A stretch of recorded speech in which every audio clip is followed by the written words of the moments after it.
Hey, it's Tim, Pickup Truck Plus SUV Talk. First time on the channel? Welcome. On this channel, you find truck and SUV news, reviews, interesting stuff I do, like stories like this. So I review a lot of trucks each year. I drive a ton of new trucks and SUVs, and you find them all on this channel. There's tons of reviews. But one of the things I like to do when I'm driving these new trucks, I like to imagine being the buyer and whether or not I would buy this truck. And in this case, I have this 2020 GMC Sierra 1500 that I'm driving around right now. I'll show you some exterior of this.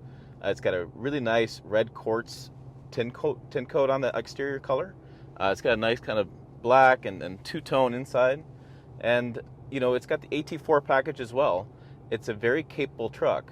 AT4 package, lift, Rancho shocks, ready for off-roading. But I think the interesting part of this truck is going to be the 3-liter inline-6 Duramax diesel on this. And I think the question is, would I buy a half-ton diesel? This has come up a few times now over the years because we've had, since 2017, Ram has offered a half-ton diesel. Now Ford offers one, and now GM's offering one in the Chevy Silverado and the GMC Sierra. So I thought I'd do a video talking about half-ton diesels and whether or not I would buy them. On this video, I'm going to talk to you about the performance of the diesel. I'll tell you about some maintenance issues. We'll talk about resale value the best we can, and we'll talk about fuel economy and how much you're going to use fuel costs, and some price differences, and especially a new price difference for 2021 model GMC and Chevy trucks for the Silverado in the diesel, configuration. That could make a big impact on whether or not you buy it. Let's go ahead and get started on all this stuff. And like I said, I'm going to do kind of a combination of driving around telling you about it, and I'm going to tell you about inside my office. We'll go in there, hit the computer, I get some resources. Now before I leave this truck and not do a thorough kind of talk about it, let's go ahead and take a look at the interior. As you can see on the screen, I mean, it's a pretty nice interior. It's function over form. It hasn't been updated in a long time. I get that. They've made slight changes this model year, but it does work. You know, I do wish the screen was bigger. I do wish the knobs didn't have the shiny chrome around them. I do wish the glove box, the upper glove box, more usable. You know, there's some small things in here that I would probably like to have different, but it does work as a truck. You gotta give them credit there. It's not a terrible interior. It's not falling apart, and it's pretty well made, in my opinion. I don't have any concerns about quality of leather, and no concerns with interior. On the road with this truck, it's a great drive. Now, it's nice and smooth. It's got the Rancho suspension back there, minimizes some of the bumps, and it holds the center line. I barely touch the steering wheel, and it's going straight down the line. But more specifically, how does the Duramax diesel work in this truck? Now, I've been fortunate to tow with this truck, and, well, this configuration. I haven't towed with this guy specifically, but I've towed with trucks like this with the diesel. I've linked the video above on that. I've also done long distance drives this truck and the 3-liter diesel. I went to Missouri. I'll link to that video above as well. You can see fuel economy from that. But I got to tell you, it's one of my favorite powertrains. It's probably the easiest way to say this and the simplest way to say it, is that it's good off the line power, and I'll put the horsepower and torque down below, but it's good off the line power. It's good pulling power. It's great off-road because you have that low-end torque that allows you to get up over obstacles a little bit easier than the gasoline engine. And so I think overall, again, it's one of my favorite engines. You get really good fuel economy out of it as well. Passing the gas station a lot in this truck. And so I do like those features of it. It does cost, for this model year, it's a $2,500 increase. However, see, there's that power I was talking about. It's a fun driving engine. The speed limit changed. So now, like I was saying, the model year change is happening, and there's a price change. For 2021, they're talking about the price will be $995, upgrade above the 5.3-liter V8, which is an upgrade above the 2.7-liter. Sorry, I don't consider 2.7-liter, a big upgrade over 5.3, but that's how they do the numbers. So if you're looking at this from a 5.3-liter V8 and you're debating whether the 6.2 or the 3.0-liter diesel, you're only $995 difference. And that number can be easily recaptured in the fuel economy savings. So let's go ahead and go in the office, and I'll pull up some information I got from fueleconomy.gov, and we'll talk about the difference between the fuel usage per year based on some numbers they put together. We'll also look at some total cost of ownership. I've got some details on that, and we'll wrap it up talking about some maintenance issues, and we'll talk about, well, that DEF issue that kind of comes up sometimes. People like to talk about that. And so put it all together for you so you have a really good idea on whether or not you should buy a half-ton diesel. All right, let's talk about these light-duty diesels. I know when they first came out, there was a lot of confusion about these. The towing numbers weren't very high.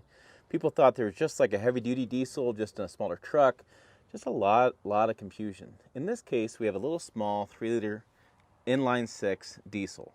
Now, this truck is rated to tow about 9,000 pounds, conventional towing bumper pull, which is pretty good. When they first came out, they didn't tow that much at all.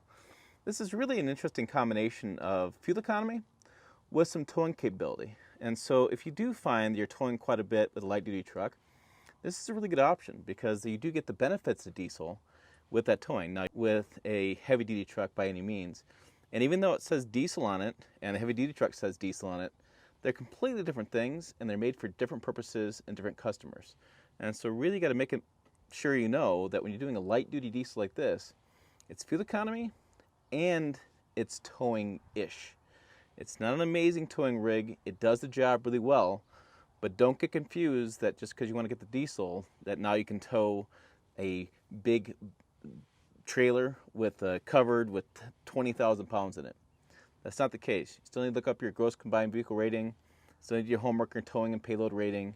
So you need to figure that stuff out. This will do it. It will tow a lot of weight, and I've done it. And I'll link to the videos above. But it's not going to be like a big towing monster of a truck like the heavy duties are.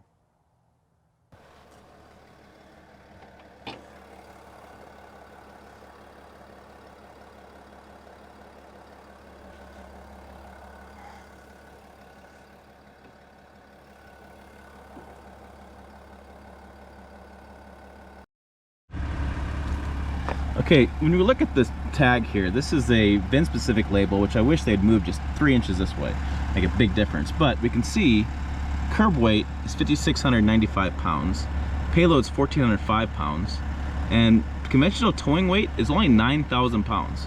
So you're not going to be towing a ton of weight back here. You know, it's not going to be like you're towing 12,000, 15,000, 30,000 pounds. This is just half-ton towing. And gooseneck weight is 7,000 pounds. Okay, back in the office, let's go ahead and break down some of the things that I was going to show you on the screen. Greenhouse gas ratings and notes, whether, systems that it's using. So when we zoom in to just the GMC Sierra, which is, like I said, the one outside, let's kind of talk about these numbers. We can see that this 3-liter diesel right here gets 24 mile per gallon combined, 22 highway, and 26 city. 22 city, 26 highway. Now, this is a little bit different in the AT4 package, and that's because of physics. The AT4 is taller profile, bigger tires, it's got more weight to it because it's got off-road equipment to it, so you have different fuel economy there. What's very nice is that GMC splits these out for their Sierra and their AT4. They do Chevy does the same thing with the Silverado and the Trail Boss. I wish brands like Ram would do it with the Rebel. They do not, and Toyota does not do it with the TRD Pro. And this is something the manufacturer can just choose to do. I've heard that if you decide that you're going to sell over a certain percentage of vehicles that are that trim level, that you should separate it out into its own fuel economy rating. And sometimes they don't feel like they're going to, and why do the extra work? That's sometimes what happens. So looking at this information, we can see that zooming right into the 4-wheel drive with the GMC Sierra, I have an automatic transmission with 10 speeds. I have a 3-liter 6-cylinder diesel, and we can tell this is a diesel on it. SS is start-stop mode, right? So I have 24, like I said, 24 combined, 22 city, 26 highway. Annual fuel costs are $1,500, estimated annual fuel costs. Now this is based on diesel at $2.44 per gallon and regular fuel at $2.22 per gallon. And they also figure it's 15,000 miles per year with 55% city usage and 45% highway usage. Now, if I were to compare this engine to another 10-speed, so this is the A10, the 5.3-liter, 8-cylinder with start-stop, I can see my difference is about $250 over the course of a year. Now, that one gets 19 combined versus 24. You would think it'd be higher, but your diesel pricing right now is higher than gas. And, a few mile per gallon differences, as far as 1 or 2 mile per gallon differences, and even in this case up to 5, when you start doing it across a bigger segment of miles, it doesn't make that big of a difference. $250 isn't that big of a difference for me, but it may be for you. Now going down a little farther, you can see the 6-speed with the 8-cylinder is really not big differences there. You have 2,100 miles, $2,100 for fuel, $2,200 for fuel. They have an 8-speed with the 5.2 liter. This is really confusing because they have the Sierra comes in different configurations, 1850. When you do the 6.2 liter with 8-cylinder, there's a big difference there. You're looking at almost $1,000 difference between $2,500 to $1,500 difference in fuel. So this is a great chart to look at. You can kind of get some ideas. You can kind of, and get those people that tell you that the diesel performs so much better and I never have to go to the gas station. I get this much better fuel economy.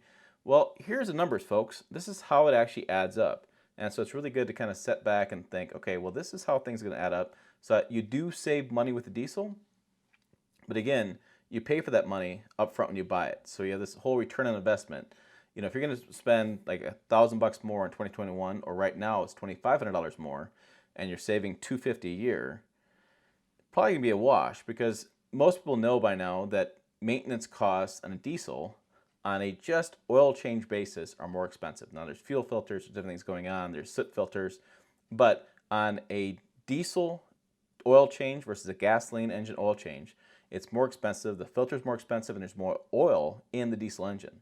And so, you know, your cost benefit there can go down a little bit, definitely with that $250. Plus, you have DEF fluid. DEF fluid is like $6 to $10 a gallon. It's not that expensive to buy.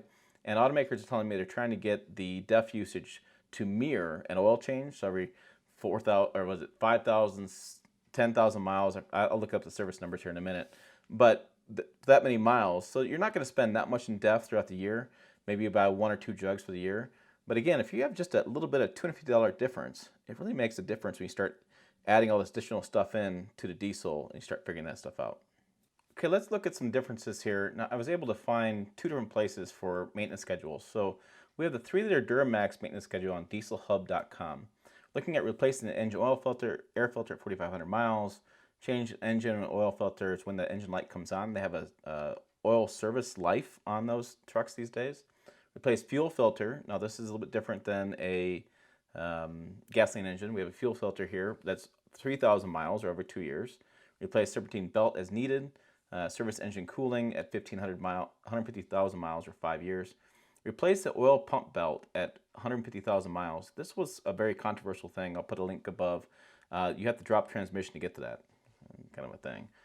Replace transmission fluid, replace transfer case fluid, and replace differential fluid. So those are the things that are coming up with the maintenance schedule. Remember, DEF is part of that as well. When I go to the owner's manual, I look up the hard to see print here, and I make it a little bit bigger. This is the maintenance schedule for a gasoline engine. You have rotate tires, you have air filter, you have the evaporative control system at 45,000 miles, just to expect. You have spark plugs at 100, or was it almost 100,000 miles? You have transfer case fluid. You're going to drain and fill the engine cooling system. You inspect the belts at 150,000 miles. Replace brake fluid, windshield wiper lights, things like that. So, you know, besides just the oil changes where you go in and you get the oil done because the oil life indicator comes up, you don't have the fuel filter, which can be somewhat expensive, and you don't have the other things going on with the diesel versus this. But you do have spark plugs. Diesel doesn't have the spark plugs. So, you know, you make this argument back and forth on different things on maintenance. I will, like I said, I will tell you from experience that a diesel maintenance for just a simple oil change can be upwards of double what it is for gasoline. So depreciation is also a big thing with diesels. I remember when it came out, the Ram was talking about how the diesel would depreciate less than the gasoline version, which makes it a better value. And I think it's interesting now to look back to 2015 when the truck came out to see if that actually became the case. We have going on 5 model years difference, looking at trucks, and things have changed since the 2015 model came out. That actually came out in 2014. So we have 6 years of data here. And so I went over to Edmunds.com and I'm looking at their total cost of ownership, and they show depreciation. This is what they're seeing, looking at the numbers, and Edmunds puts information together and looking at cost breakdown, 5-year span. And so let's go ahead and take a look at this information. As you can see on the screen, I have on the left of your screen, I have a HFE, which is high fuel efficiency, 4-door crew cab with the diesel. This is a 3-liter diesel short bed. Now, I did do the zip code by Denver, but Denver's a pretty popular city, so I figure that should be pretty much what's happening nationwide, probably. I mean, it may change a little bit for your area, a few $100s here and there. But as you can see, I can only do the one choice. And so I found on the other side of your screen a four-door sport, quad cab, the 5.7-liter Hemi.